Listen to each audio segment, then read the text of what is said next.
Really, we have to understand our history. But we also have to understand the threats to our civilization that is coming place. And we have to have a united response to it. In private conversation, everybody talks to me about Muslims and the danger they pose and so on. Well, I suppose they are looking at this terrorism all over the world, and they are not ready like other people to make a distinction.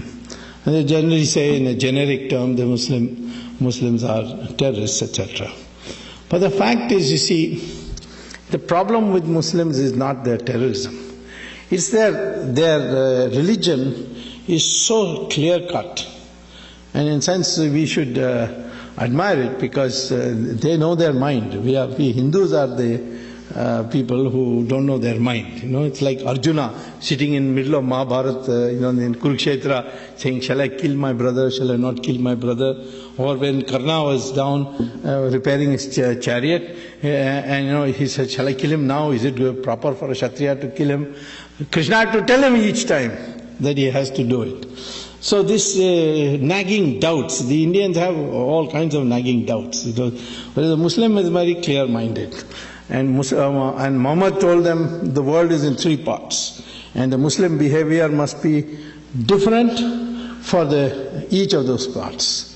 First part, he said, is Darul Islam. Darul Islam is where the Muslims are in power. They are in majority, they are in power. And he says there should be no allowance, accommodation for any other religion.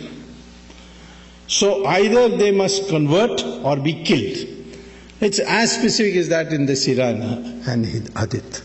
So in most of these countries where the Muslims are in power, you can see a total intolerance to the minorities.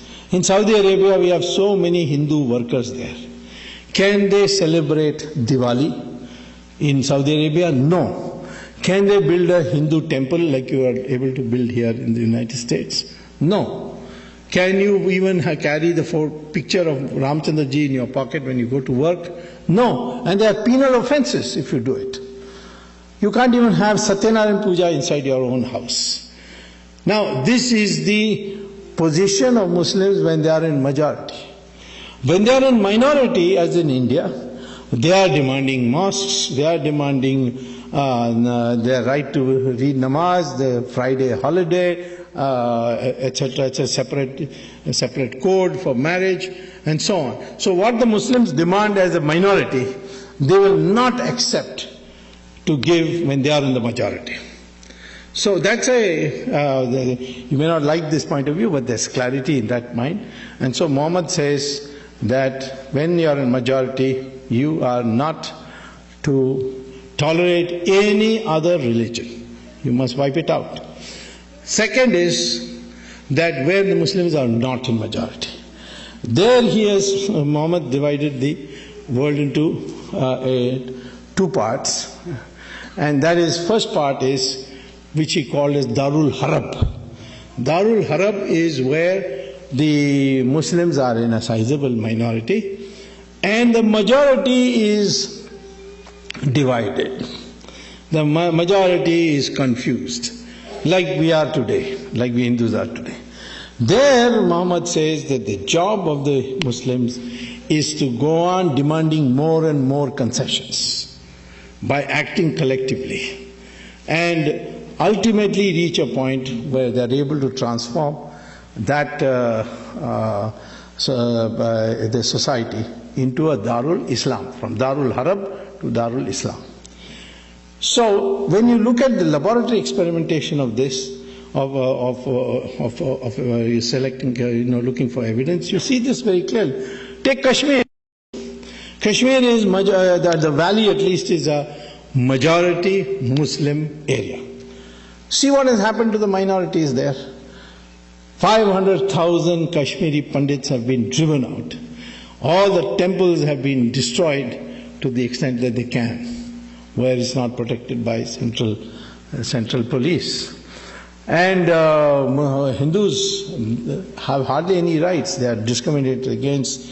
they are threatened. In Pakistan, it's very difficult to remain a Muslim. There are a few Muslims there, maybe a few Hindus, or like about 50,000 or so.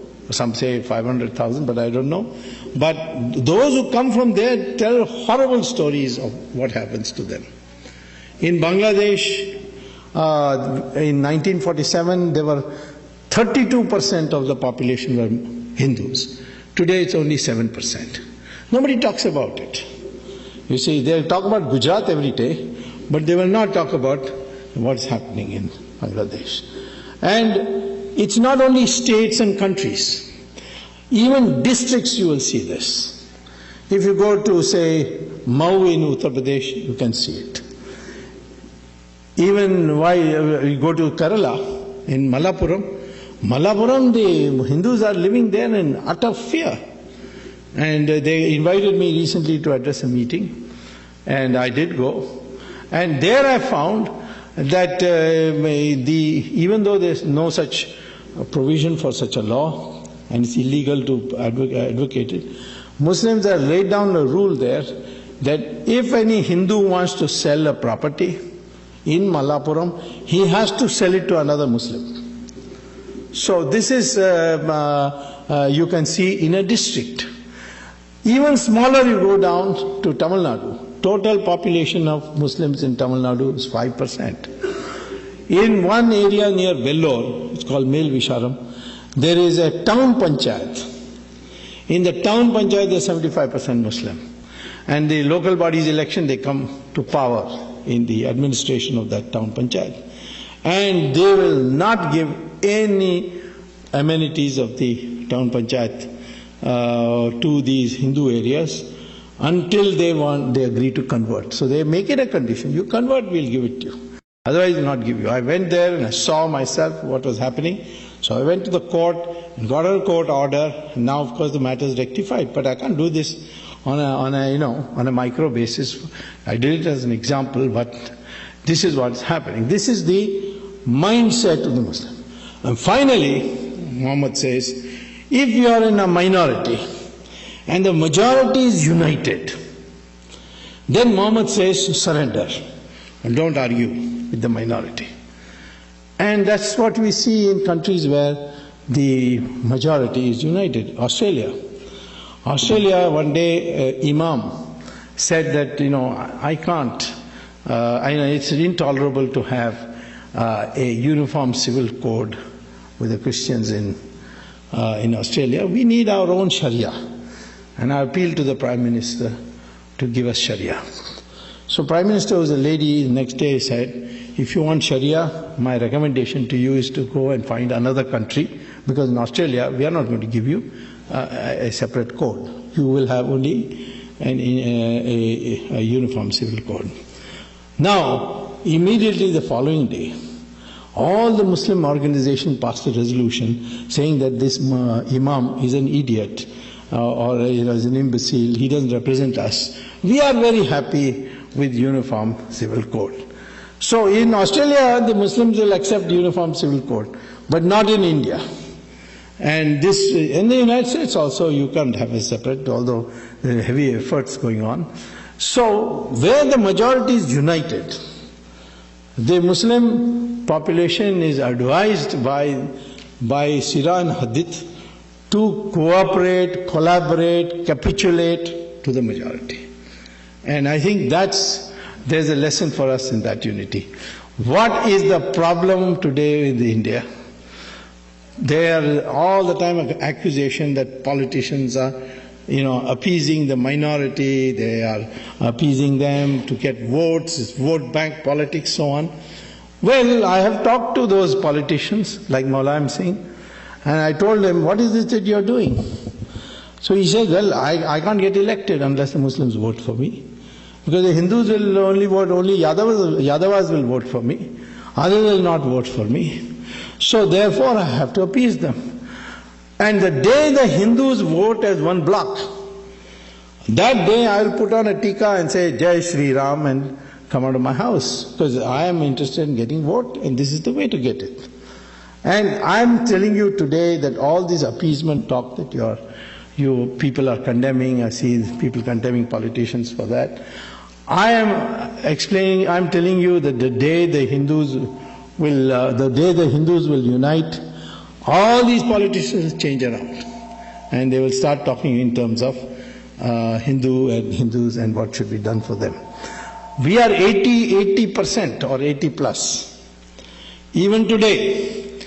And if of this half the population decides to vote for a party which stands for Hindus, that party will get more than majority of the seats.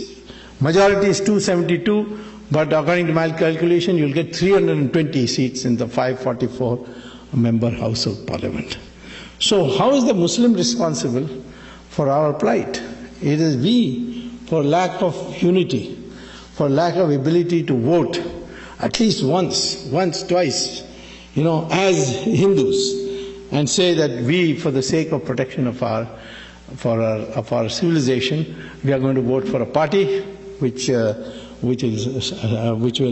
work for our interests. Certainly that party cannot be Congress, because the Congress today has been taken over by Sonia Gandhi, who is answerable only to the Vatican, and she promotes Christian missionary activity. We are not against Christians. Christians can propagate as much as they like in India, but we don't want foreign missionaries to come here to India and poke their noses into our internal affairs.